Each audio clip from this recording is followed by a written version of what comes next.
decía la compañera, mi inquietud por escribir el libro nace básicamente de que veo cosas que no me cuadran en la historia oficial, en la historia náutica, en concreto la de los pueblos del mar, los llamados pueblos del mar, desde los fenicios hasta los pueblos del norte, los nórdicos, y como veis en la portada reflejo un poco también aspectos de nuestra cultura, como es el tema de la piel de toro que tenemos ahí en esas T, que simboliza nuestra tradición. Vamos a ver de dónde viene esa cultura del toro, de dónde nace, y muy importante, fijaros, porque ya cuando yo empiezo a investigar he leído decenas de libros sobre el tema, Tartessos y tema la Atlántida, y he buscado qué había de real detrás, de posible, de científico, y acercarnos a la realidad, qué hay detrás de todo eso, porque una persona no se podía estar investigando ni una ni 50, como vamos a ver que había. Y en concreto el tema de la afición taurina, que está tan marcada en nuestra tierra, pues vamos a ver cómo tiene su origen en esa época, que lo narra Platón precisamente, ¿no? Y luego el tema de los iconos, que bueno, vamos a ir desgranando sin más. Lo de 2 volúmenes, me explico, saco primero este volumen porque cuando empiezo a reunir documentación, al principio pensaba que no había demasiado tema sobre el que hablar, pero yo veía que sí que había cosas que tenía que explicar o tratar de buscar explicación, que no estaban bien explicadas, y que sobre todo busqué respuestas para mí. Realmente no tenía intención ni de escribir muchísimo menos esta obra, pero acabé reuniendo un montón de datos, y esta en concreto la he tenido que dividir en 2 volúmenes porque necesitaba primero aclarar una serie de preconceptos o errores que están muy difundidos desde Hollywood hasta la tradición cultural. El mismo Julio Verne habla de una Atlántida, bueno, pues idílica, es muy literaria, claro, eso de esos maravillosos monumentos griegos ahí sumergidos, y queda muy bien en pantalla, pero a lo mejor la realidad es otra, y esa realidad es la que he procurado sobre todo investigar para explicarme como nubense, como ciudadano nubense, qué había sido de nuestro pasado, qué eran esos Tartessos, esas tumbas que tenemos ahí en el Cabezo de las Joyas y todo eso. Pues lo primero que veo es que realmente cuando empiezo a leer, poca gente tiene algo de idea que realmente tenga sustancia, ¿no? Realmente empiezas a leer y nada más que escuchas tonterías, y voy cogiendo de aquí y de allá lo que yo veo que nos podemos quedar como científicos, como técnicos de real. Y veo que no solo Platón, discípulo de Sócrates, narra su historia, sino que había de personajes, hasta más de 50 se habla en la historia, sobre todo de origen griego, que narran esta historia de la Atlántida. Por otra parte, fijaros que Platón no es uno cualquiera, sabemos que Platón, discípulo de Sócrates, y por lo visto recibe la historia de la Atlántida en sus diálogos, está en sus diálogos Timeo y Critias, sobre todo en el Critias, la recibe de su antepasado Solón, que era un famoso jurista y uno de los 7 sabios de la antigua Grecia. Solón llega un día, él ha alcanzado su éxito, su cota máxima de éxito profesional, y dice, hasta aquí hemos llegado. Él se ve raro, se ve de piel muy blanca, muy pálido, para ser griego de allí, y dice, bueno, empieza a investigar. Sus antepasados eran muy rubios, eran muy europeos, muy del Atlántico, y empieza a investigar a ver de dónde vienen sus genes.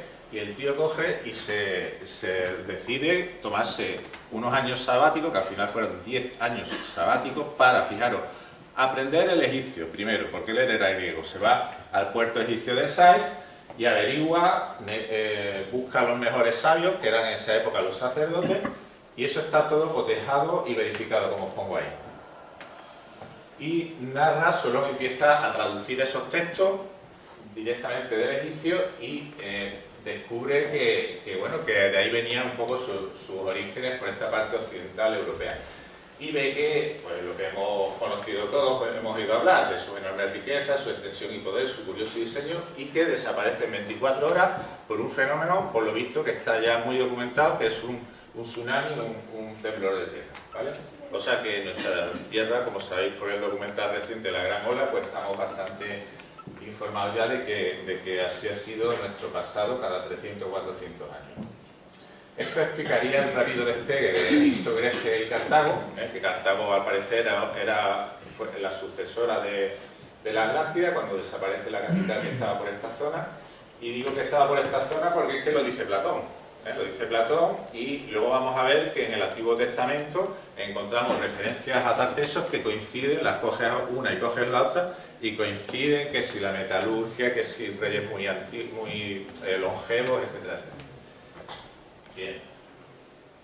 Fijaros una de las cosas que dice Platón, para irnos ubicando un poco, porque en este libro ya digo que vamos a conocer un poco de qué hablaba realmente Platón, y en el volumen 2, que trataremos de sacar en mayo, nos vamos a centrar más en la capital, cómo era la capital, cómo éramos en esa época, ¿vale? Fijaros, dice Platón, sus montañas descendían hasta el mar formando una cintura, ahí tenéis Sierra Morena, pasando por Córdoba, Sevilla, detrás de Sevilla, y una llanura, que es el Valle del Guadalquivir hacia abajo, que llega efectivamente, como está diciendo Platón, hasta Cabo San Vicente, clavado. Platón nos está clavando, Platón nos está dando el GPS para localizar dónde estaba situado la Atlántida. Y dice, fijaros lo que dice, la extremidad de la isla, hacia las columnas de Hércules, le tocó a Gadiro, gemelo de Atlas. Eso está en el Iliria. Lo de Gadiro y Atlas es que él sitúa su fundación legendaria, épocas remotas, en la época de Géminis. Ellos, fijaros que no tenían televisión, no tenían el móvil, y estaban todo el día mirando y observando las estrellas, y eran navegantes, ojo. Necesitaban las estrellas para orientarse y moverse por el mar. Entonces, ellos sitúan su fundación legendaria entre 4.000 y 5.000 a.C., la era de Géminis. Eso significa que era una de las estrellas de referencia en la constelación de Géminis, era la que estaba en el polo norte. Ahora mismo estamos en la época de Acuario y tenemos pues, la estrella polar, como sabéis, que pertenece al Capro, ¿no? a la Ursa Mayor. Entonces, es la referencia que se coge. Entonces, en esta época es donde se sitúa la fundación legendaria de la Atlántida. Fijaros que está coincidiendo ya con muchas dataciones de nuestros dólmenes que van por toda desde la parte de niebla hacia dirección Río Tinto, ¿vale? Bien, vamos a seguir. ¿Y dónde estamos entonces? Estamos en el siglo XXI. Yo creo que ya va siendo hora de que se esclarezca un poquito todo esto de la Atlántida, que realmente de mito vamos a ver que tenía poco. Antiguamente mito realmente significaba historia. Hasta los siglos recientes no tuvo connotaciones de ciencia ficción, ¿vale? Sí que es cierto que ese texto de Platón pasa por una serie de manos y vamos a tener que descartar cosas como que si sus murallas tenían murallas de muchos metales distintos, de plata, de oro, bueno, de oricalco, cosas así, ¿no? Entonces eso vamos a tratar de ir quitando esa paja y vamos a quedarnos con la esencia, porque evidentemente Platón ni nadie se pudo inventar esta historia, y más cuando nos llega la historia de distintos sitios. Hay autores musulmanes, hay autores del Antiguo Testamento, hay autores de Grecia y otras partes que coinciden, qué casualidad, en que estaba por esta zona. De hecho, los egipcios y los griegos están situando los campos elíseos y el paraíso siempre por el ocaso, por donde se pone el sol, ¿vale? Fijaros que en Huelva, donde estamos, que por cierto, el punto, fijaros que es el sitio más estratégico para el que se mueva en barco. En esa época no había buenas carreteras, no había buenos medios de transporte, el barco te permitía alcanzar cualquier punto sin el riesgo de una emboscada, sin el riesgo de que te asaltaran, ¿no? Entonces, Huelva se encuentra situado justo en la intersección de otras provincias cercanas y también con las islas griegas. Tiene puntos en común en su pasado, en su historia. Y os pongo ahí lo de los turios. Bueno, si nos centramos en nuestra piel de toro, en Iberia, pues sabemos que desde Asturias hasta el río Turia, en Valencia, todo es cultura taurina. Si bajamos, si queréis, además, fijaros siempre bajando por la fachada atlántica, pues tenemos Estoril, otra vez los toros, llegamos a Aroche, que era Turo Briga, es decir, la ciudad de los toros, y llegamos a nuestra zona, una zona con mucha tradición taurina, como bien sabéis, y según narra Platón, los reyes de la Atlántida, cada 5 o 6 años, se reunían para sacrificar toros como un rito, una ceremonia ritual. Se ha descubierto, últimamente se ha pasado el escáner en Alta Regia, de una finca cercana a Jerez, donde estos reyes, por lo visto, realizaban ese ritual. Fijaros lo que yo me encuentro, lo que me encuentro cuando empiezo a investigar. Yo me encuentro que no hay una respuesta oficial a todo esto, los megalitos, la cerámica campaniforme, que además coincide que está en toda la fachada atlántica esa cerámica, y luego ya se va difundiendo desde la costa hacia el interior, no al revés, siempre desde la costa, siempre por navegantes. Que esas estelas de guerreros y guerreros del suroeste están también por nuestra zona, ahora lo vamos a ver. También hay inscripciones rúnicas que coinciden en la parte de escandinava y en la parte de Tarteso. Nadie explica quiénes las hicieron, se supone que los tartesos. De los fenicios, los barcos nórdicos y de los guanches, pues nada, eran setas. Esta es la versión oficial de la historia. Eran unas esporas que florecen allí en las Islas Canarias y vete tú a saber. Esa es la versión oficial, fijaros de lo que estoy hablando. Es algo un poco fuerte. Entonces, ¿cómo me planteo resolver este enigma de la Atlántida? Bueno, pues lo veo como un fenómeno de matemática difusa, un puzzle al que le faltan las piezas del centro, las piezas centrales, las principales, por supuesto, dónde estaba esa capital, que tiene mucho morbo, tiene mucha cosa de dónde estaba la capital de la Atlántida, pero yo para llegar ahí necesito primero aclararme qué era esa civilización, de qué hablamos, y luego ya veremos si la podemos localizar y por qué y dónde, ¿no? Entonces acudo a todas las herramientas que tengo a mi disposición, no solo una, y descubro un libro muy bueno, que para mí es el mejor que se ha escrito sobre la Atlántida, de un señor de Córdoba, de Montoro, pero que vive en Málaga y que se llama Miguel Romero Esteo. Escribe un libro que se llama Tartesos y Europa. Y este hombre, cuando lo leo, ha hecho una investigación del copón. Ha hecho una investigación cogiendo esto que os estoy hablando, sobre todo es sociólogo y filólogo, premiado por la Unión Europea ese libro, por cierto, y agotado en librerías. Está disponible en la web de celtiberia.net. Bueno, pues lo leo una vez, lo leo 2 veces, lo tengo que leer 3 veces porque es un libro de mucho alcance, de mucha profundidad, y veo varias cosas. Veo primero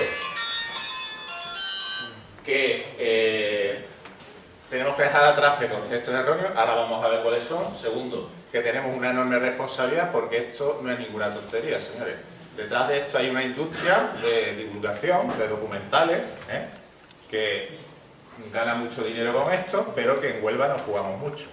Y en Huelva nos jugamos mucho, nos estamos jugando nuestro futuro. ¿Por qué? Porque nosotros, como sabéis, estamos evolucionando de una sociedad agrícola, pesquera, a una capital de servicios, de comercio, de grandes centros comerciales, de destino turístico, como un resort, y lo que buscamos es cruceros, lo que queremos es vivir de la hostelería y por supuesto mantener lo que tenemos, pero mejorar, mantener el tema hortofrutícola y todo eso. Entonces, nos estamos jugando, como digo, nuestros puestos de trabajo, es decir, que no nos tomen el pelo con esto, por favor. Entonces vamos a aclarar esos preconceptos y sí que os pido responsabilidad cuando salgáis de aquí.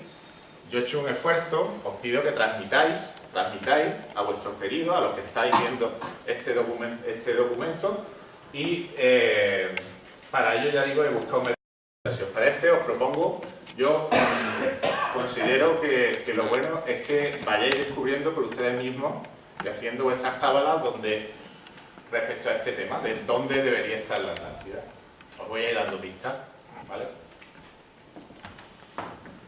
Bien, lo primero otra cosa que me encuentro también es que lo que nos habían explicado en la escuela de que la visión judío-cristiana, ¿no? Que, bueno, yo soy cristiano, ante todo, que quede claro, pero que nos habían contado, bueno, pues eso, que la historia se despacha desde el 4000 AC hasta nuestros días, de forma lineal, que es esa escala que tenéis ahí.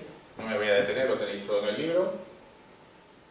Y la realidad que descubro, bueno, pues ha habido las glaciaciones, aquí hubo una época de mucho calor, que es la que coincide con la Atlántida, resulta que se llamó el mito del faetón. Esto lo explicaron, sabéis que había mucha gente analfabeta en esa época y claro, necesitan explicarle a esos señores griegos, bueno, pues su historia y su pasado, que por cierto he encontrado que su origen estuvo en la península ibérica.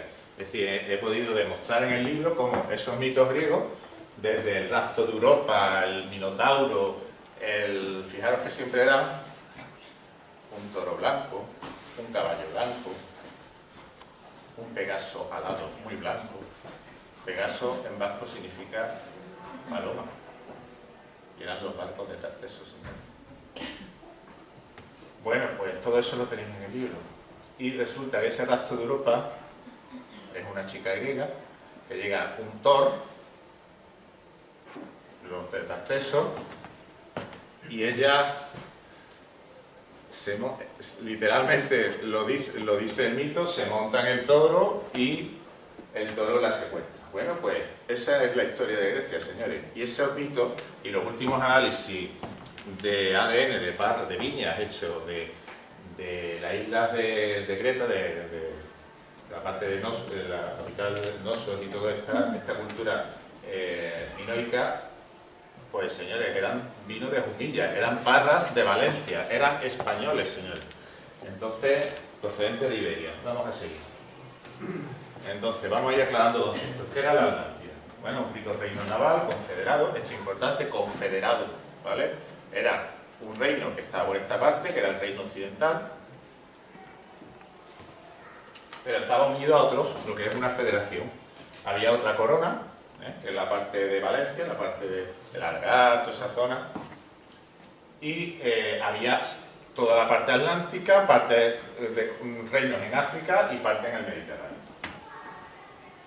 Su capital tenía un diseño muy curioso, como habéis visto todo en los medios, de anillos alternos de tierra y de agua, y que coincide, como decía, con lo que sabemos de Tarteso, sus estelas, su cerámica y metalúrgica.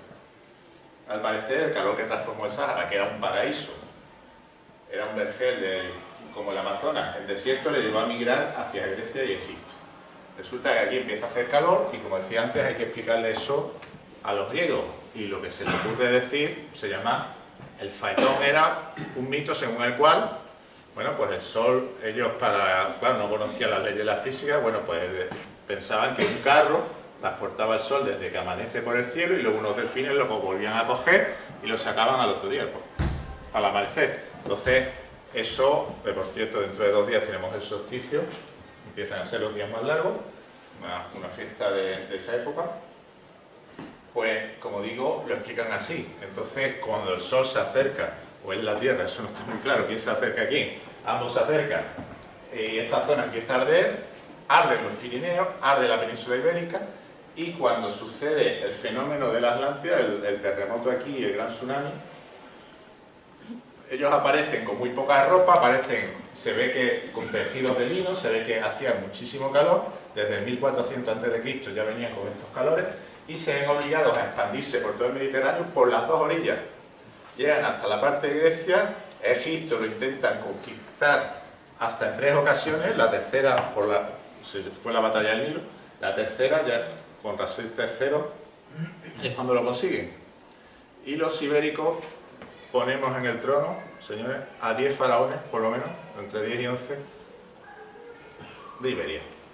Faraones andaluces, entre ellos un señor que era el faraón Méndez.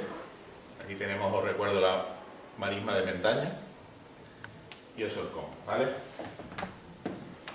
Cuando sobrevino el tsunami, como digo, estaban en guerra con Grecia y ya habían conquistado Egipto, ¿vale? Esto está, por lo visto, en el papiro de Turín, está escrito, literalmente dicen que esos seres eran mitad seres humanos, mitad dioses.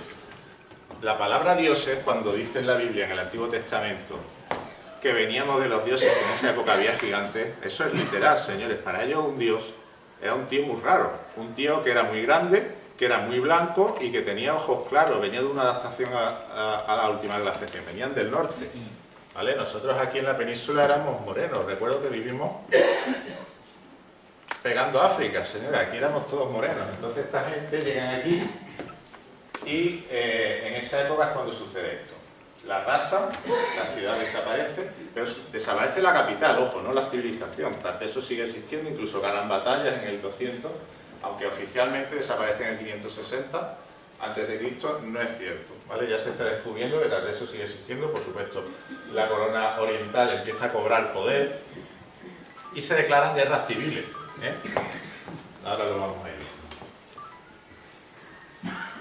Fijaros, entonces yo empiezo a calcular, digo, bueno, pues, ¿dónde debería estar esa capital, ¿no? Entonces, lo primero que veo es, voy a aplicar lo que sé, yo soy economista, para un arqueólogo, como sabéis, la Atlántida puede estar en cualquier lado. Hay unos expertos, ¿vale?, que están diciendo que era un continente, ahora vamos a ver que es un error, que era un continente que estaba pegando a nuestra zona, pegando a Marruecos y pegando a Canarias, estaba encajado ahí. Si habláis con cualquier geólogo, con la teoría actual aceptada de placas y de continental, de deriva continental, eso no se sostiene. Ahí, señores, nunca hubo un continente. Entonces, vamos a investigar esos errores de dónde vienen. Bueno, pues yo empiezo a investigar y, bueno, como sabéis, Schulte situaba la Atlántida en Doñana, ¿vale? Doñana, lo primero que tenéis que saber, que ahora vamos a hablar de la datación correcta, que es uno de los errores que se ha cometido con la Atlántida, no era una laguna en la época de Tarteso, como se está diciendo por ahí. Esto ya era una albufera, ¿eh? Aquí no había calado para meterse ahí con barco. Esto estaba ya empantanado, ¿eh? Y otra cosa que quiero que sepáis, evidentemente para un arqueólogo, ya digo, que puede estar la Atlántida en Doñana o puede estar en medio del océano, donde ellos quieran. Para un economista no. Para un economista solo tiene sentido, más cuando estamos hablando de una civilización rica, en la metalurgia, tiene sentido que tenga que ver con nuestras minas, ¿no? Se está diciendo que estaba Platón, de las columnas de Hércules, del estrecho de Gibraltar, hacia acá, pues está claro que hay que buscar nuestras minas. Ahí tenéis eso amarillo, es la ruta dolménica, los dólmenes más conocidos, la ruta de los dólmenes. Fijaros que parte entre Trigueros y Niebla, tenéis el dolmen de Soto, el Labradillo, muchos de ellos del Labradillo en estado pésimo, de abandono casi. El de dolmen de Soto está genial, es un ejemplo y un modelo a seguir de lo que pretendemos que sea nuestro destino turístico Huelva. Y fijaros el camino que sigue el río Tinto y el río Diez. Por supuesto había formas de llevar el mineral en carro, pero era más sencillo por los ríos navegables. Y por supuesto el Guadiana también tiene muchos dólmenes y era un río minero también. Pero yo ya digo como economista, no señores, la Atlántida hay que seguir este camino. Este camino es el de los dólmenes, este camino es el que ha traído el mineral de toda la vida de Dios. Bueno, pues vamos a investigar por aquí. O sea que esto descartado ya, doña, ¿vale? No hace falta, ya la Universidad de Huelva estuvo en el 2005, ahora está, claro, un señor del condado querrá que esté en la parte del condado, un señor de Sevilla querrá que esté en la Beaida, un señor buzo querrá que esté bajo el agua de la bahía. Claro, yo soy de Huelva, ¿vale? Que a mí me gustaría que estuviera en Huelva, por supuesto, pero solo puede estar en un sitio, ¿vale? Y vamos a utilizar un poco el sentido común. Esto no es tan difícil, vamos a ver. Entonces resulta que investigando me doy cuenta de que sí que hubo unos arqueólogos que casi dan por la Atlántida, ¿vale? Que resulta que sí que anduvieron a esto, señores, de dar con la Atlántida. Es el matrimonio Wisaw, son unos ingleses, no sé si lo estoy pronunciando bien, un matrimonio arqueólogo que escriben a principios del siglo XIX, en el año creo que es 1916 por ahí, se mudan al suroeste de España a buscar esa Atlántida, escriben un libro que se llama algo así como Los reinos de la Atlántida en el suroeste de España y los reinos del sol, porque ellos rendían culto al sol, os recuerdo que estamos en la costa de la luz. Bueno, este matrimonio empiezan a dar vueltas por Sevilla, resulta que en Sevilla se encuentra, sabéis que está Heliópolis en Sevilla, ¿no? Bueno, se encuentra un templo de sol a 7 metros de profundidad en esa misma época. En esa época os recuerdo que aparece también en la guía de Huelva, ahora lo vamos a ver, lo de las espadas, todos esos depósitos votivos. Y en el libro hablo también de la historia de Mir Whitney, que se viene a hacer nuestro monumento a la fe descubridora. También en esa época se descubre el dolmen de Soto y todo eso lo narro de forma amena para todos los públicos en el libro. Bueno, pues este matrimonio al final acaban instalándose, montando un museo en Niebla. Compran un inmueble justo a la actual estación, la segunda parada de Niebla, sería, nada más pasar la parada de tren, se llama la Puerta del Buey, ¿correcto? Que no es el buey, ahora vamos a ver qué significa eso, ¿vale? Como veis aquí la traducción es muy importante y una de las cosas que ha despistado y ha mantenido a la Atlántida como mito, error, ¿vale? Fijaros que siempre han tenido que venir de fuera a sacarnos las castañas del fuego, señores. Siempre un Schulten alemán, unos ingleses. Y yo me pregunto, ¿bastaría con haber encontrado un tridente de Poseidón en Huelva? ¿Y si encontramos un tridente de Poseidón? ¿Sabéis? Era el símbolo de la Atlántida. Luego ese Poseidón, que era uno de esos grandes marineros nórdicos que funda la Atlántida, se transforma al llegar los romanos, al arrasar nuestra cultura, que es otra cosa que he descubierto, que los romanos nos han pintado, los historiadores oficiales, la versión oficialista, bueno, pues que nos traen la civilización. Señores, ni nos traen los romanos la civilización, ni nos la traen los fenicios, la civilización fue de acá para allá. Esos dólmenes tienen una datación mucho mayor que Roma, mucho mayor que Fenicia, etcétera, etcétera. Aquí la escritura nace. Esto se está demostrando ahora mismo. Ya hay una catedrática de la Complutense de Madrid, hoy, que escribió Las golondrinas de Tarteso, su obra maravillosa, donde describe perfectamente esto. Es decir, que se está viendo que nuestra cultura es mucho más antigua, que una cosa es que fuera arrasara, y claro, cuando empiezan a buscar, lo primero que se encuentra es lo que hay. Lo difícil es encontrar lo que fue arrasado, lo que fue devastado por un tsunami. Entonces, repito, lo del tridente de Poseidón. El símbolo, os lo explico, he buscado de qué viene ese símbolo. Tenemos el toro, ¿vale? Ya hemos dicho que ese Thor nórdico, que era un dios menor, digamos, que era de la forja, lo que ellos se dedicaban a la metalurgia, pero ellos tenían un dios supremo, muy relacionado con nuestras creencias, ¿vale? Ese Odín, o Dionisio, fue el origen de nuestra palabra Dios. Sabéis que Dioni es un nombre muy usual en nuestra capital, en nuestra provincia. Y es el origen de nuestro trato de Don. Don Fernando, Don José. Y tenemos en España Don Ostia, San Sebastián, tenemos Villaviciosa de Odón, etcétera, etcétera, etcétera. ¿Vale? No es casual.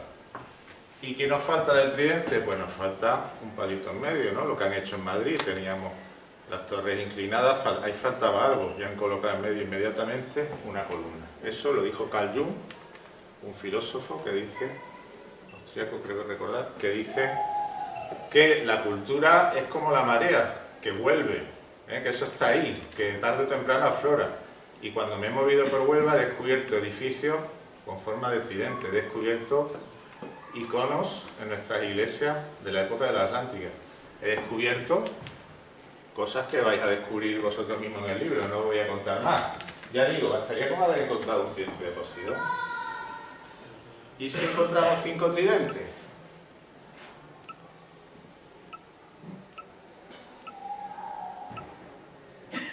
Esto está en la provincia de Huelva, señores. Esto está en el dolmen de Soto, un tipo de tridente. Esto también son los ortostatos, son grabados, aparecen de revés. Lo podéis ver, nada más que entrando en la web de Dolmen de Soto. Ellos explicarán que esas piedras antes eran de un cromlech, monumento circular, y que fueron reutilizadas por nuevos habitantes que cogen y le dan la vuelta, ¿vale? Esto, otro tridente, son 3 serpientes. Aparece en Niebla precisamente, la necrópolis del Palmar. Y esto lo tenéis en el Museo de Huelva.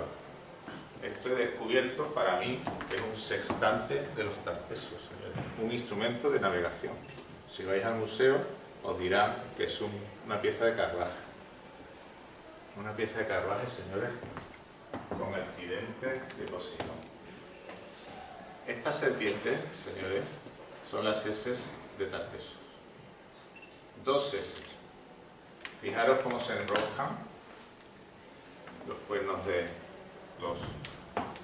vacuno, y la del medio, os decía que faltaba por explicaros, era la coleta que ellos llevaban una coleta trenzada detrás, porque, bueno, era su costumbre. Ahora lo vamos a ver. Digo 5 tridentes, hay otro más en el libro, ¿eh? Bueno, ¿en qué consistió la Atlántida Tarteso?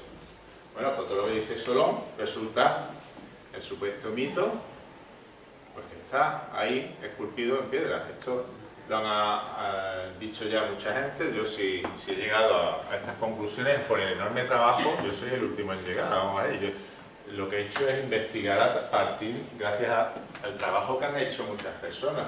Está Díaz Montejano, está precisamente en Huelva.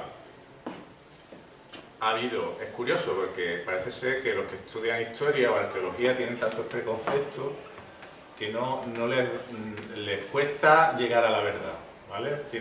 Hay muchos prejuicios, y ahora vamos a hablar de eso.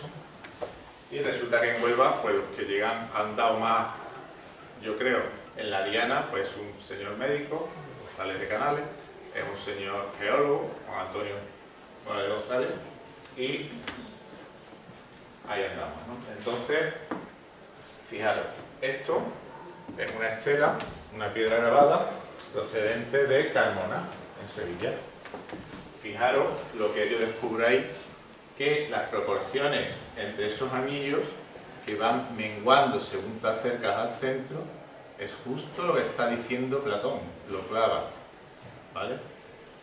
La versión oficial de, si vais al Museo de Sevilla o el de Badajoz, que es donde hay más estelas de este tipo, el de Cáceres, el Nacional, por supuesto, de Madrid, os dirán que esos son escudos falsos y verdaderos. No es incompatible, señores. Esto es lo que estudian en historia en la facultad, pero no es incompatible. Vamos a ver. Imaginaros ese tsunami, las personas migran. Fijaros dónde aparecen esas estelas. Toda esta parte del Algarve, el Alentejo, todo eso era Tarteso. Bueno, pues esa gente están grabando a sus desaparecidos, a sus guerreros fallecidos. La mitad de estas estelas, ojo, son guerreras, que una de las cosas que explico en el libro es decir, una sociedad claramente, una cultura de paridad, una cultura con mucha influencia nórdica. Ahí tenéis otra prueba de dónde vienen estas personas tan blancas, que podéis verlas hoy día si os desplazáis a Isla Cristina o desplazáis al monte, todo eso. Podéis pensar en muchos artistas de Sevilla y de Huelva y de Cádiz. Hay así a manojo, muy rubios, muy... Bueno, no digo que habrá descendientes de ingleses que vinieron después, de la repoblación, pero siempre la repoblación que vino gente de León, por eso están Arroyomolinos de... perdón, Cabezas Rubias y todo eso, pero siempre en nuestras costas, precisamente en la fachada atlántica, aparece gente muy alta y cuando llega... Bueno, ahora vamos a hablar de los guanches también. Otra cosa que quería decir es que, por supuesto, hubo gente que no había visitado la ciudad, que le contaron cómo era, o cogió un escudo que efectivamente desde el Mediterráneo hasta Dinamarca han aparecido esos escudos con ese mapa, cogió y lo copió el escudo, no digo que no, ¿vale? Pero también hay estelas de eso que lo clavan, señores, lo clavan. Esto lo veremos en el volumen 2. Yo ya, hoy os voy a lanzar, voy a enseñar las patitas, porque claro, yo sé que tiene mucho humor, hablar de cuál era la capital y más estaba por aquí, entonces vamos a hablar de eso también, por supuesto, pero que necesito que entendáis, para cuando salgáis de aquí, cuando el que está viendo esta grabación lo visualice, sepa discernir la realidad del mito. Fijaros que aparece, como dice Platón, un templo en la Acrópolis, aparece en ese grabado, esto es otra estela, aparece los puentes, el canal de acceso, y aparecen los torreones perfectamente delimitados. De esas estelas veremos más en el volumen 2, ¿vale? No me quiero ahora centrar en este tema porque nos ocupan temas más. El tema de la datación, por ejemplo. Los errores más difundidos. Fijaros que era un mito, se dice que es cierto que pasó con muchas manos. Un error muy frecuente es confundir el país con su capital, ¿vale? Cuando estás leyendo, una de las cosas que dice es que, dice en Critias, que la esquina de Gadiro, la que le corresponde en ese reparto, pues eran reyes gemelos y reparten como Salomón, ¿no? A medias. Os recuerdo que Salomón venía a Tartesos precisamente a por muchas cosas, bueno, pues reparten a medias. Entonces, necesitan, para buscar la paz, que no haya guerras civiles, que es lo que sucede cuando hay el tsunami aquí después de ese desastre, por eso realmente desaparece Tartesos. Necesitan que haya paz porque hay mucha riqueza, hay mucho dinero en juego y entonces lo que buscan es un reparto equitativo.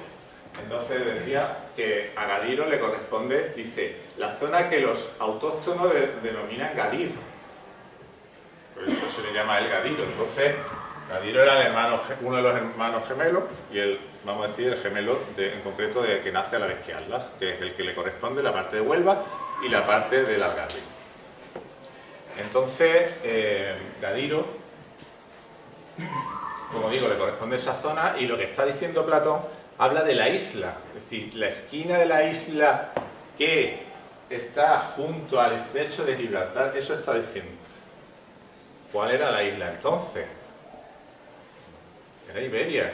Para un tío que es griego, que no sabe mucho navegar y que cuando llegan aquí es casi por casualidad, porque se desvían o tal, empieza a ver costa, costa, costa, costa, Atlántico, Atlántico, Atlántico, es una isla, una península o un continente.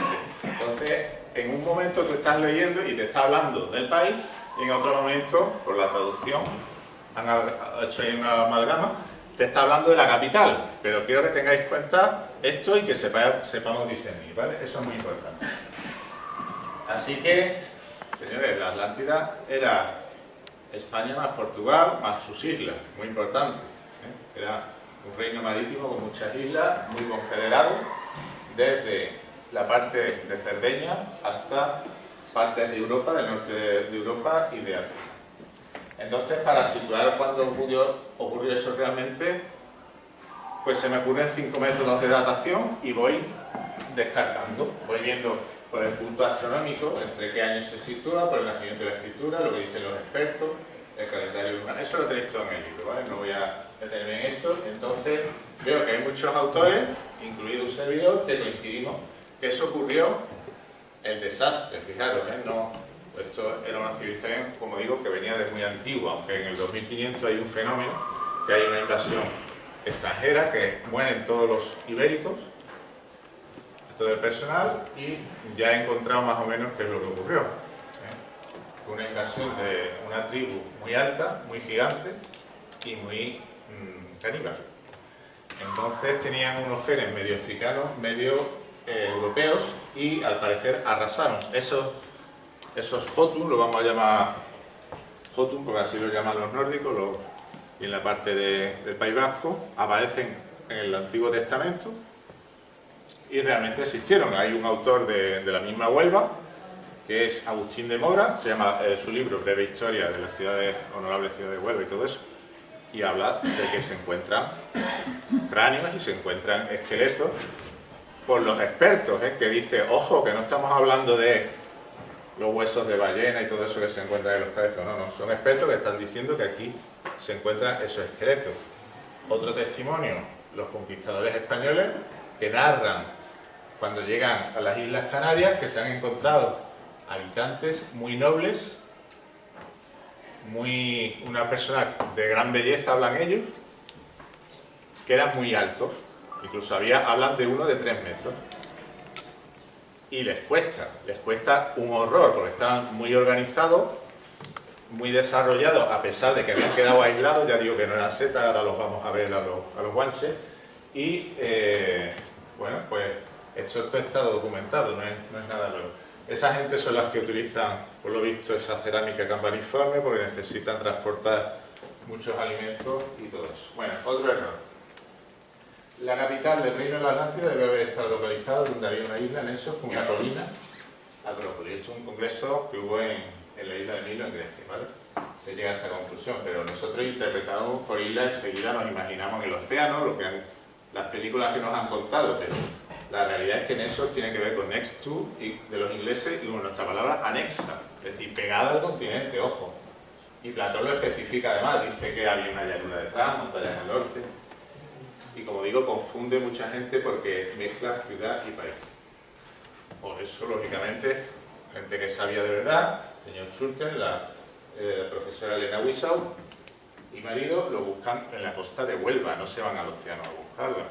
Como hay ahora mucha gente, ya digo que hay una industria de documentales, si veis un documental con una pirámide bajo el océano, no os lo creáis, eso lo hace el renderizador de imágenes del escáner. Cuando tiene algún fallo, algún error, hace así, hace el programita así y te pinta una pirámide maravillosa bajo el océano. Son pantomimas. Así que buscamos la Atlántida real, la Atlántida posible. Lógicamente, tras las aguas de cualquier tsunami, las aguas vuelven a su cauce, vuelven al mar. Otro, ya digo, es un preconcepto erróneo, que estaba bajo el agua, una de las cosas por las que hasta ahora no se había encontrado. Entonces, esto ha contribuido Disney, Julio Verne, Hollywood. Bueno, en ese congreso queda claro que parte de las mismas podían estar fuera del agua y, como sabéis, bueno, Fukushima sigue estando donde estaba Fukushima, Cádiz donde estaba Cádiz después de todos los tsunamis y Huelva pues no iba a ser menos, ¿no? Si aún así usted sigue pensando que pone sumergida o que estaba bajo el agua, se me ocurren varias razones. Desde razones literarias, ya digo que queda muy bonito, muy peliculero, hasta, por supuesto, eran los enemigos de Grecia, había que dejarlos bajo el agua, que nadie viniera para acá a buscar la capital. Como sabéis, Sócrates fue obligado a beber cicuta por hablar de estos dioses paganos. Y luego el Critias, ya digo que pasó por muchas manos y traductores. Y finalmente otra razón de peso, que han pasado nada más que 3.070 años desde ese hoy, cuando dice hoy, que hoy está sumergida y nada más que un obstáculo para la navegación, por fijar, 3.070 años. Bueno, os voy a poner un ejemplo de esas traducciones. El rey mito Gerión, ¿no? Bueno, pues se dice que era un gigante. Nosotros os recuerdo que tenemos aquí la marisma del Titán. Y ojo con las hidronimias, porque las hidronimias, una de las cosas que decía el sabio Miguel Romero Esteo, que aún vive, el filólogo, el malagueño, cordobés que vive afincado en Málaga, decía que son nombres, y es una de las cosas que me pongo a investigar, enseguida, nombres acuáticos, perviven miles de años. Aquí tenemos el río Odiel, señores, el río de Odín. Cruza a Portugal y te encuentras Odemira, Odivela, Odeleite, Odín. También llamado Canal del Padre Santo. Fijaros lo que me he encontrado investigando este verano. Esto está en Suecia, grabado en piedra, en un sitio estratégico al que apuntan la mayoría de las enfiliaciones de dólmenes de África, de la parte de Irán, de la parte de Europa, incluso que pasan por Tánger.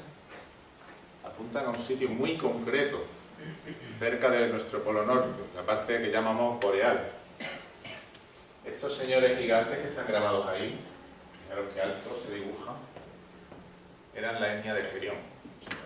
Gerión, ahora vamos a explicar, era uno de esos reyes supuestamente mitológicos de Tarteso, mitológicos que no se sabe mucho de ellos, ¿vale?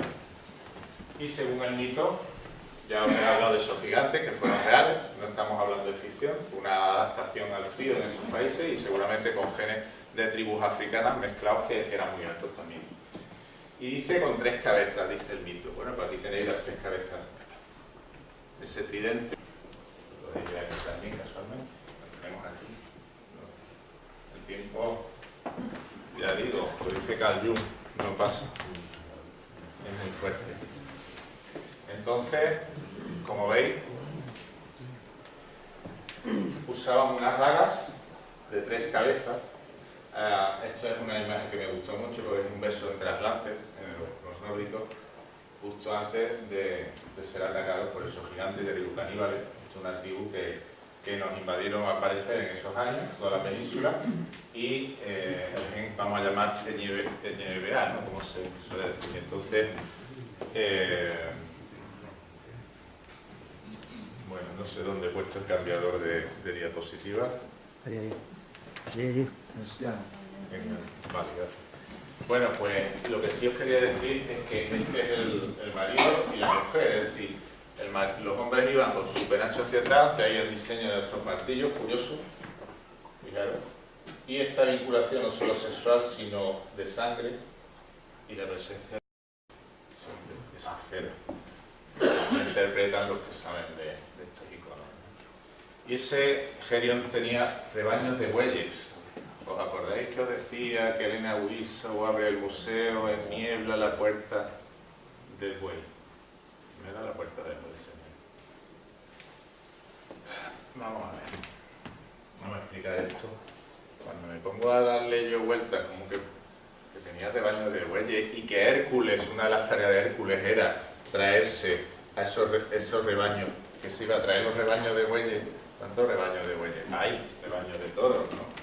De bueyes, tenía sentido, verás, porque un buey al fin y al cabo es un toro capado, que es mejor para la agricultura, para tirar de los carros, ¿vale? Podía ser una innovación técnica. Yo al principio lo entendí por ahí, pero no va por ahí, ¿sí? Resulta que en toda la fachada atlántica, Islandia, toda esa parte, todo esto, bow significa arco. Arco. ¿Por qué? Lo de bow os pongo ahí que es barco, veréis, porque antiguamente los barcos eran una estructura tensada con un arco con una soga, ¿vale? Entonces, de ahí viene lo de barco bow. Como sabéis, bueno, rainbow, ¿no? El arco de la lluvia, eso es arco iris en inglés. Bueno, pues ese es el bow. Ahora, nuestra palabra barco, fijaros, que son las golondrinas de hoy, las golondrinas de Tarteso, es la B. Es un arco. Barco significa arco, arco.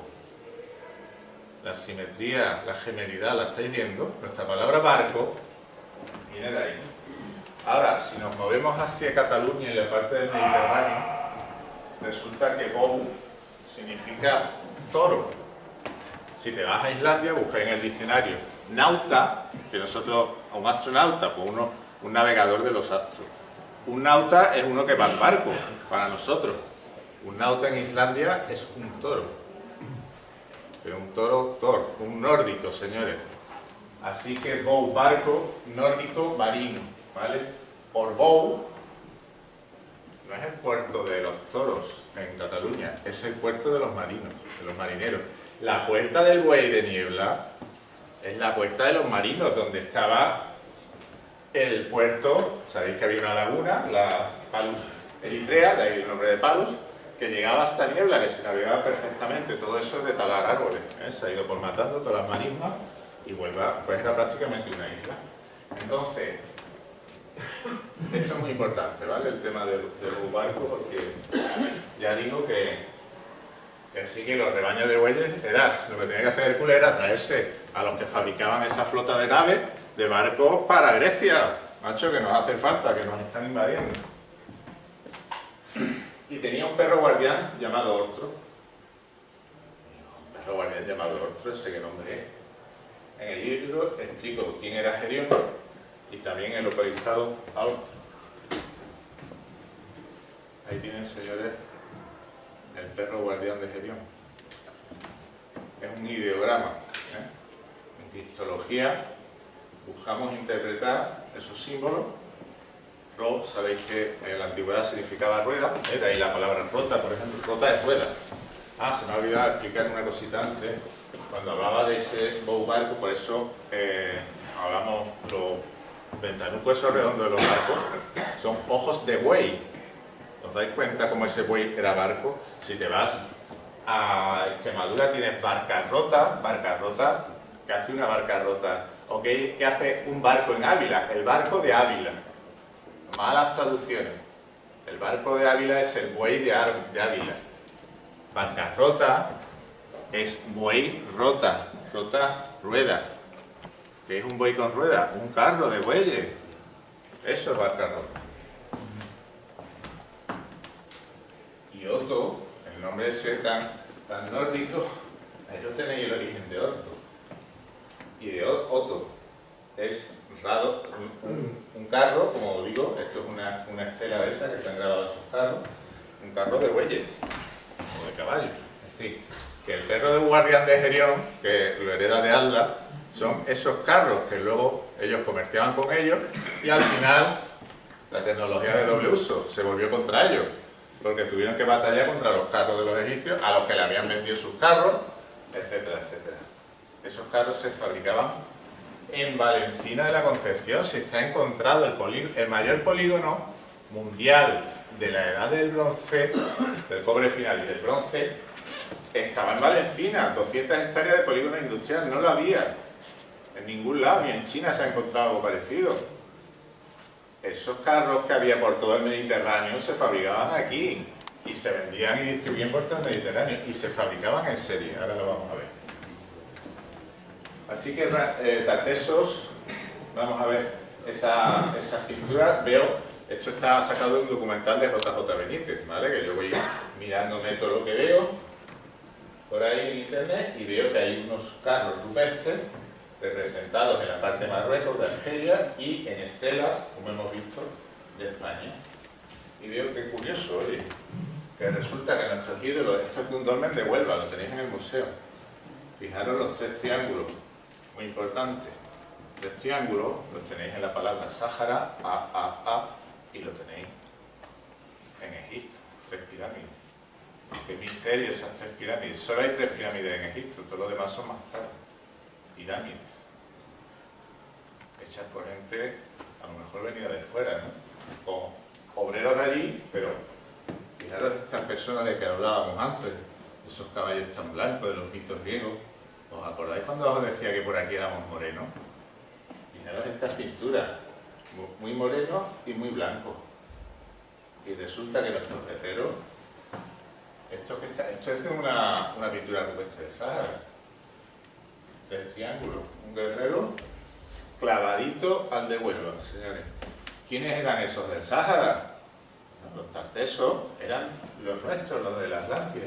Y fijaros como el artista este, que seguramente era también atlante, esclavo, esto es de la batalla del Nilo, es representado con los brazos así en cruz, para mantener esa estética, que se sepan que eran los nórdicos, los boreales, los hiperbóreos que ellos llamaban, ¿vale? Por eso pongo el símbolo de igual. Fijaros, esto está grabado en templos de Egipto. Esto lo estamos haciendo por un poco porque estamos metidos aquí dentro del bosque. A veces es difícil ver el bosque. Nos estamos alejando, vamos a ver en Egipto esa referencia, porque coincide la época. Y fijaros lo que os decía del cambio climático que hay aquí, que se ven obligados a migrar. Y por lo visto en la batalla del Nilo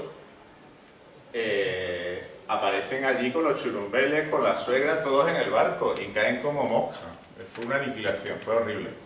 Pero estaban migrando, estaban huyendo del calor de aquí insoportable. Entonces, fue un desastre. Primera batalla del Nilo, la segunda. La tercera, contratan a mercenarios de África y entran por abajo, no entran por el Nilo.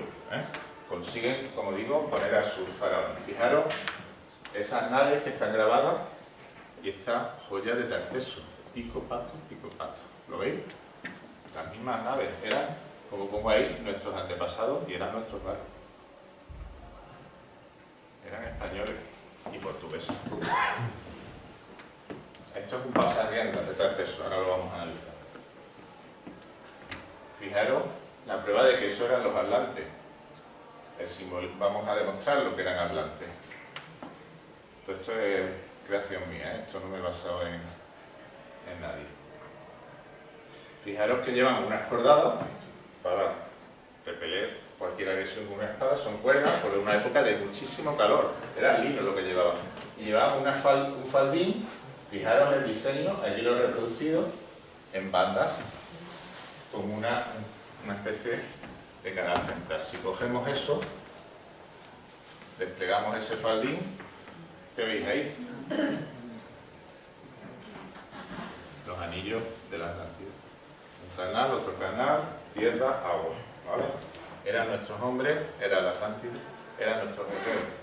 Están en la Laja Alta, en Cádiz, esto lo he investigado la Universidad de Granada y lo ha datado demostrando las navegaciones hacia Canarias, hacia América, etcétera, etcétera. Estamos en tierra de navegantes, señores, en la antigüedad. Esto está datado 1000 AC, 4000 AC, etcétera, etcétera.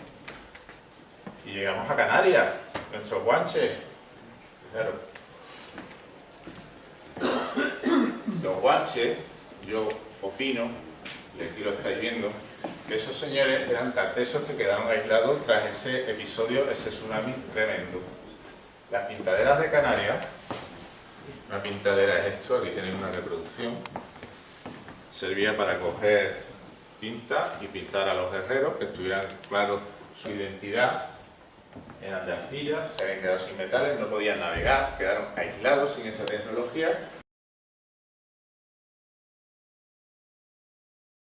Una pintadera canaria, pero esto, como veis, es una pirámide vista desde arriba. O una mastaba, mejor dicho. Bueno, pues esto es una joya de Tartesos, de Córdoba. Idéntica. Un grabado, una cueva de Canarias y otra pintadera con los iris de culto y solar también, que ahora vamos a ver. Canarias, Tartesos. Esto lo tenéis en el Museo de Sevilla. Eran nuestros hombres, se quedaron ahí aislados. Fueron encontrados por portugueses en el 1300 y ya cuando se quedan los conquistadores españoles en el 1400 decían que era muy alto, gente con bailes, con cantes muy desarrollado, organización también en tribus y con un sistema democrático. Ya os digo que he descubierto en la investigación que esos acueductos de Segovia no eran romanos, señores, eran ibéricos. Los tenemos aquí en la Fuente Vieja y en Portugal. Entonces, crucéis a Portugal y en Mérida, van de acá para allá, no de allá para acá. Esa escritura era de aquí, la escritura antigua, que tenía leyes de 6000 años de antigüedad. Ese arado no era romano, lo que nos decían en la escuela, era arado de aquí. Está en esos grabados. Estos son pintaderas de Canarios, perdón, de Canarias, que veis que recogen, en concreto esta, los anillos de la Atlántida y las pirámides de Egipto, que ya estaban entonces los pitagóricos por allí. El tema de la trigonometría no nace en Grecia. Fijaros dónde está naciendo. Tenemos cerámicas de Tartesos con esa obsesión por los triángulos sagrados. Bueno, pues vamos a regresar a nuestra tierra y vamos a analizar ese bronce Carriazo. Miradlo bien, porque la Gioconda, la Mona Lisa, al lado de esto, de esta pieza de arte, nada que hacer. 6 folios, por lo menos describo esta pieza. Fijaros, no voy a entrar en la diosa, con la posición como en Egipto, las diosas de Egipto, pero he descubierto que esta señora, que ya digo que era una sociedad paritaria, donde la mujer había sacerdotisas, había reinas importantes. Bueno, pues esta señora empezó siendo reina de la parte de Portugal, el Algarve, con palacio por la parte de Lepe, lo he localizado, pero os hablo leyendo literalmente a Platón, interpretando. Y luego se convirtió en una diosa muy conocida, todos sabéis quién es, por el Mediterráneo, que creíamos que era griega, pues lo tenéis en el libro. Fijaros lo que lleva en la mano, como 2 raquetas con los triángulos otra vez. Pero es que hay más triángulos, si fijáis, están por toda la figura. Tenéis un triángulo, 2 triángulos, 3 triángulos. Otra vez, los 3 triángulos. Fijaros qué más. ¿Por qué el tema del ánade? Ahora lo vamos a explicar. Esto eran pasarriendas, señores. Se han encontrado varios similares. La prueba de que esos carros eran fabricados aquí en serie.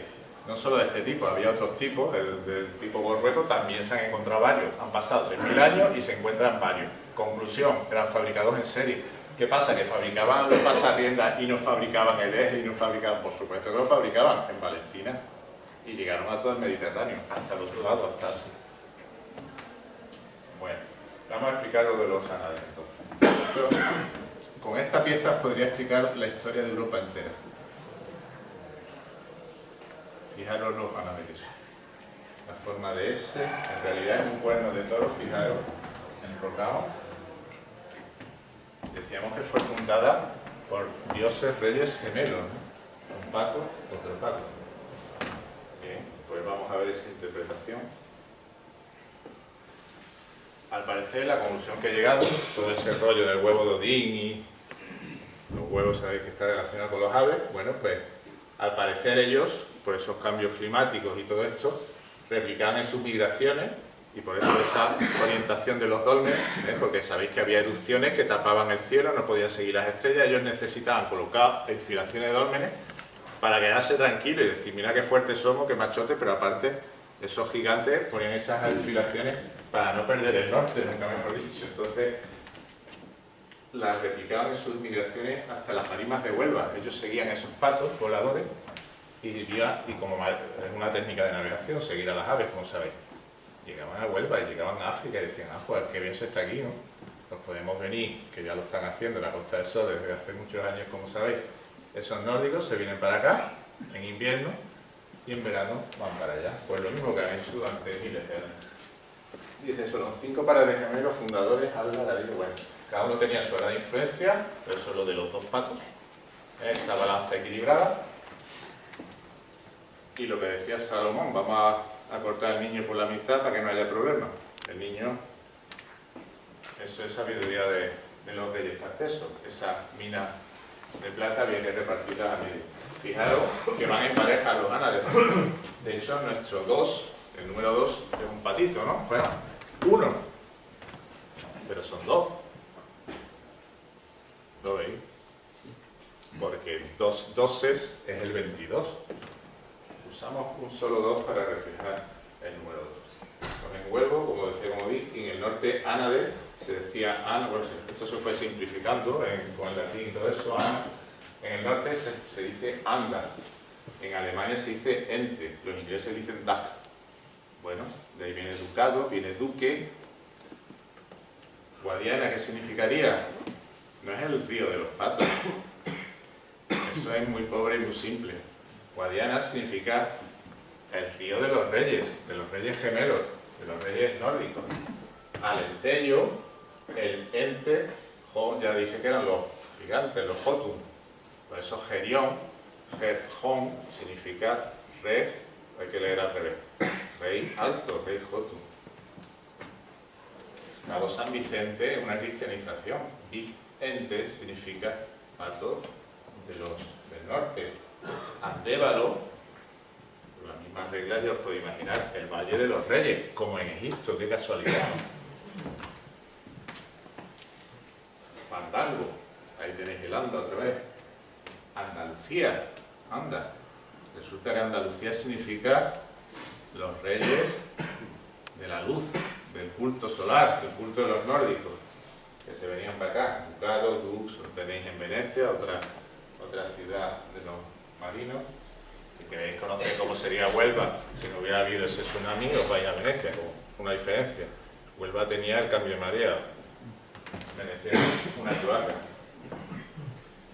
Lo de los reyes católicos, que intentan retomar ese poder de los reyes, de esa tradición atlante, ya sabéis, tanto monta tanto, tenéis esos dos patos, lo que hablaba de equilibrio.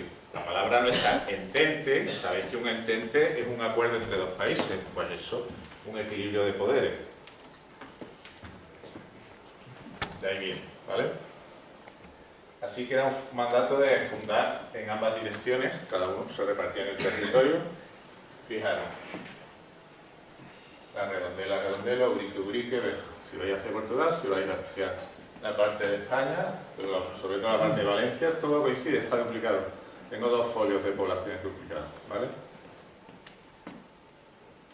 Bueno, vamos a ver la relación de Huelva con Egipto. Estos son descubrimientos que aporta el señor Díaz Montejano. Por por mi parte, bueno, si queréis saber la interpretación de él, está su libro para National Geographic. Yo lo interpreto de otra manera, lo veo desde esta parte de la bahía de Cádiz y veo que aquí en este papiro del Lledó, esto es de Egipto, tenemos al río Tinto afluyendo hacia el río Diel y en medio la isla de Salté, con los barcos, esos patos transformados en serpientes, las heces de Tarteso, ¿vale? Entonces, el significado de Tarteso lo explico en el volumen 2, ¿vale? Otro papiro, también de Díaz Montejano, él hace su interpretación, la leí en su libro, que para eso lo ha escrito, yo hago la mía. Río Diel, isla de Tarteso, otra vez la serpiente y el acceso del río Tinto. El bosque de Poseidón que está describiendo Platón, las marismas y, como dice Platón, a 50 estadios, hacia el norte, hacia Trigueros, había una llanura. Esa llanura es la que está efectivamente en la parte de Trigueros, ¿vale? Así que Huelva era la isla entre dos ríos, como dice bien, esas figuras se han encontrado en la ría, como las espaldas también se han analizado y se sabe que tiene composición de lo aporto en el libro del norte. Sabéis que el yacimiento encontrado en Huelva, que estaba habitada Huelva desde hace 7.000 años, esto es la parte del seminario, con su estructura de la ciudad, como veis, circular, esto eran cultivos de vid y se han encontrado en esa zona los ídolos oculados. La mayor colección de ídolos oculados del mundo la tenemos en nuestro museo de Huelva. Fijaros cómo, esos ídolos oculados eran muy blancos, muy decaínos, y cuando esa Atlántida pasa a ser más autóctona, se van volviendo más morenos, sería algo así un ídolo oculado. Esto está hecho en una vela. A ver si no pueden nuestros artesanos dedicarse a hacer recuerdos de este tipo para los turistas de su visita a Huelva. Fijaros dónde han aparecido los arqueólogos. En Egipto, aquí está todo por excavar, ni se ha hecho el escaneado ni nada de eso. Entonces yo recomendaría invertir en Huelva, que debe crecer hacia la parte del Triguero. La entrada antigua, la del actual cementerio, esa era la entrada de los Atlantes, y ya anuncio que en el volumen 2 voy a presentar una bomba mediática, porque he descubierto otro autor griego que, como Platón, lo clava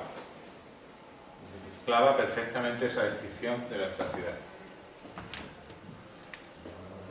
Hay que traer el museo al antiguo Banco de España, es necesario un puente que nos una, que somos ahora una isla, a ver si nos unen de una vez y se dejan de rollo, que se una un puente al Monte Jerez y vengan esos cruceros y se hagan más hoteles, más comercios y más empleos, que nuestra gente, señores, no se tenga que ir fuera, de muchos de mi generación están ahora mismo en América, están fuera porque no había trabajo, no había empleo. ¿Por qué esta historia? Fijaros que la población de Huelva no ha variado en los últimos años, sigue en la misma, mientras que Málaga, toda esa parte crece. ¿Por qué? Esto es una inercia, os hablo ya como economista, evidentemente, de miles de años. Esto no es de antes de ayer, esto es de que esas infraestructuras se han destruido y que luego no se ha invertido.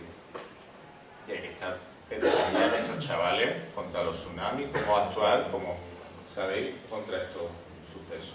Ahí me tenéis, que espero que no sea el final, sino el principio de nuestra relación. Me tenéis como Fernando Fernández en Facebook y yo recomiendo eso, que vengan a conocer el paraíso. Que no nos reven la historia, señores. Muchas gracias.